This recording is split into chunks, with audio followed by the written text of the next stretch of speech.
Normally, I don't like making videos like this, but as we'll go along, you'll see why I made the video. Now, I must preface this by saying I'm not a journalist. I'm just a YouTuber. So I'm here to cover a story that's going on in the UFO community. Some of you may care, some of you may not, but I think it's important to cover it. So there is a UFO researcher out there named Red Panda Koala. I have used his stuff on the podcast many times, clips he's done, chatted with him, consider him a friend within the UFO community, to be honest with you. Don't really talk to him that much, but when we do interact, it's always been civil. He's had my back in different occasions throughout the community, in certain instances or whatever when I've been attacked. But he put out a post right here about another researcher named Kelly Chase. And Kelly Chase, I've actually had on the podcast not too long ago with J. Christopher King, with their series that they have out called Cosmosis. It's on Apple TV. You can rent it. It was a phenomenal interview. I really enjoyed speaking to them. And Kelly has been nothing but nice and civil with me as well. So this is nothing personal. I'm just covering something and want to give everyone their voice because you see some stuff is bubbled up here. So the story goes as this. Kelly Chase has a podcast called The UFO Rabbit Hole, and she recently premiered her last episode as she's going to move on to a new podcast called Cosmosis, right? Still in line. And pursuing that venture, right? So she puts out this last episode. Well, in the episode, she says some things that people started to circulate around the UFO community because some people were interpreting it that she was coming out against Lou Elizondo. And one person in particular was Red Panda Koala, and he put out this post, and he wrote, UFO Rabbit Hole podcast ends show and calls out disclosure and Elizondo for the first time. And then he puts a quote and attaches a video, which we'll get to in a second. But at the very bottom of the post, he also writes this. Kelly Chase's documentary series is on Apple TV, and for years, she has been part of the Lou crew. She has a background in PR.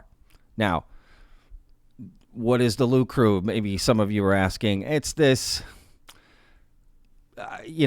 potential, I'm not even sure how it got named, who named it, if it's a thing, whatever, group of people who vehemently, defend Lou Elizondo online, right? Now, because of that, there's been a lot of drama. Some of these people have harassed people, this, that. Kelly is being thrown into the mix saying she's part of this group. I don't know about any of this stuff, but I saw this video that Red put out, and a lot of people were talking about it. People were saying Kelly's coming out against Lou Elizondo, and I thought that could bring some issues, right? And I reached out to Kelly and asked her for a statement if she wanted to comment on this, and she did give me an exclusive statement, which we'll get to in a moment. But first, I want to play this video that this is all about that's causing a lot of hoopla online. So just to be fair, let's play the clip and see, what is being accused of Kelly. All good things must come to an end. And this podcast and the international community that has sprung up around it has been a very good thing. It's been one of the best things in my life.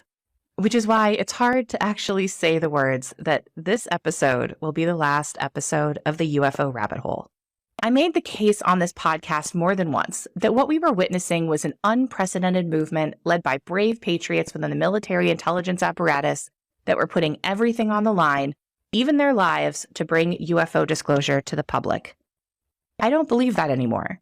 Most, if not all, of what we've seen on the disclosure front since 2017 has been theater, designed and acted out with those core objectives in mind. I'm going to commit the highest form of heresy that one can commit in this field. I'm going to say the thing that everyone knows is objectively true, but that no one is allowed to say, which is this. The disclosures that we've gotten from whistleblowers so far have come from known and in most cases current members of the intelligence community.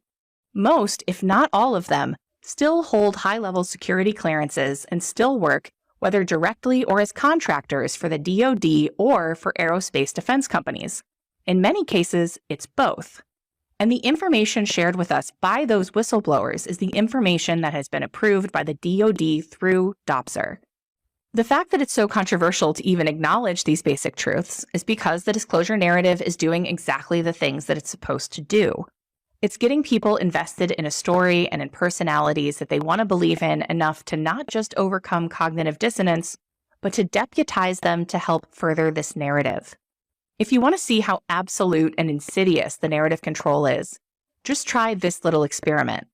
Log on to Reddit or X and try posting a direct quote about Lou Elizondo, in his own words, from his own book, explaining that he was recruited into OSAP by James Lukatsky to run counterintelligence for the program, without adding any further commentary, and see how that goes for you. Left the Department of Defense, ironically enough, to finish the very mission they gave me in the first place. I didn't ask for it. I'm not a UFO guy. I'm not a ufologist. I never have been. I never will be. I'm a counterterrorism and counterespionage guy. I do counterintelligence, counterinsurgencies. That's what I do. And it just so happens that in 2008, I was asked to apply those same skill sets into the UFO community. It's a fact about Lou that we only know because he told us, and yet no one is allowed to say it, much less raise any kind of legitimate questions about what it might actually mean, because those are questions that no one really wants to know the answer to. I'm no longer willing to overlook the glaring evidence that the disclosure narrative, at least as it's been presented to the public, is largely a fabrication. When you look at what's happening objectively, I think that's hard to deny.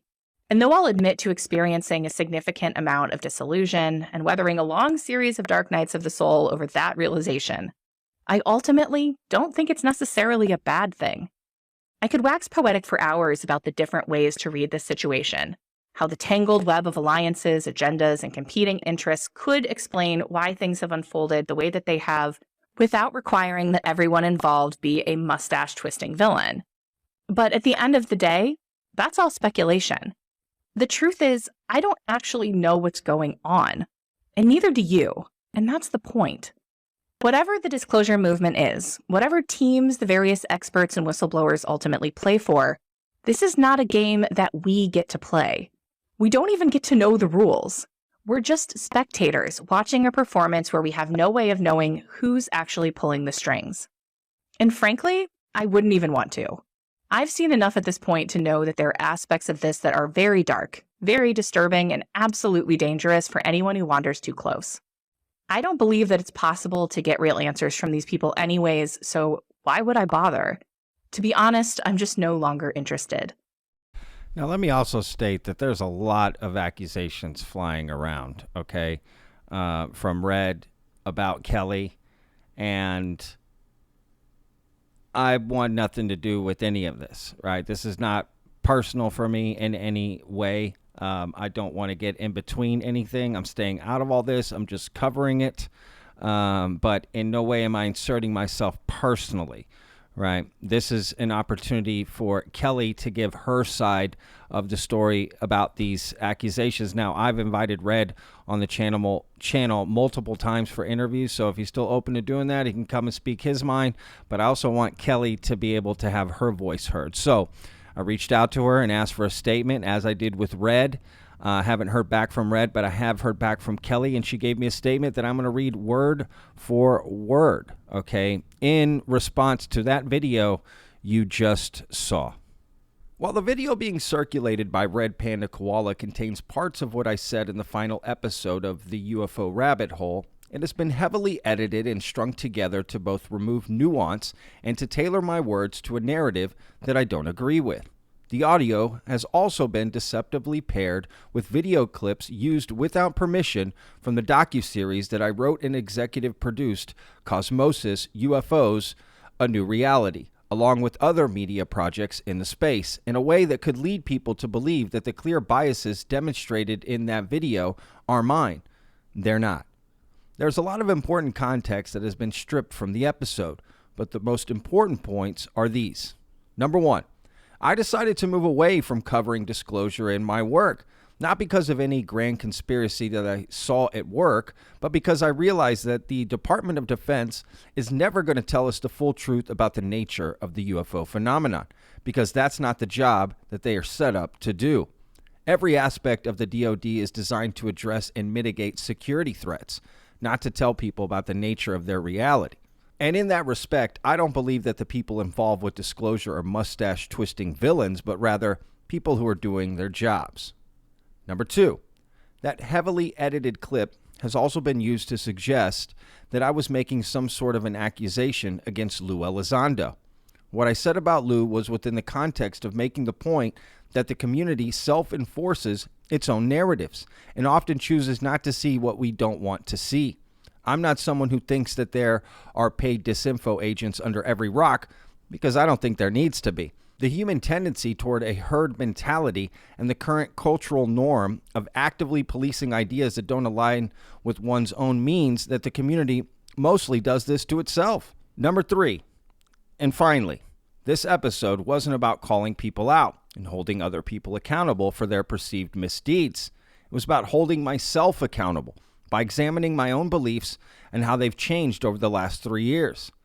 The only person of whom I was truly critical in that episode was myself.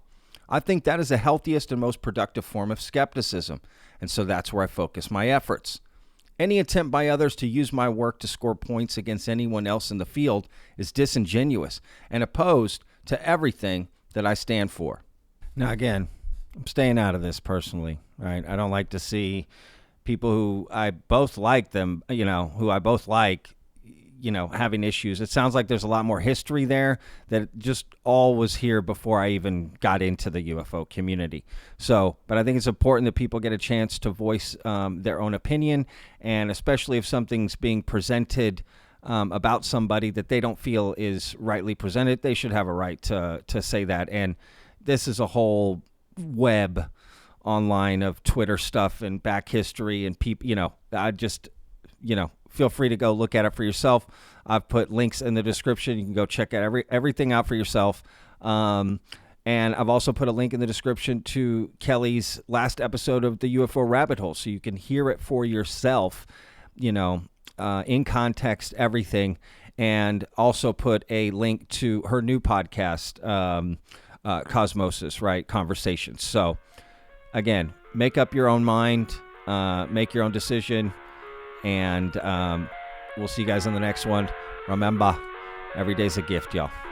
Peace. I live inside my own world of make-believe. Kids screaming in the cradles, profanities. I see the world through ice covered in ink and bleach. Cross out the ones who heard my cries and watched me weep.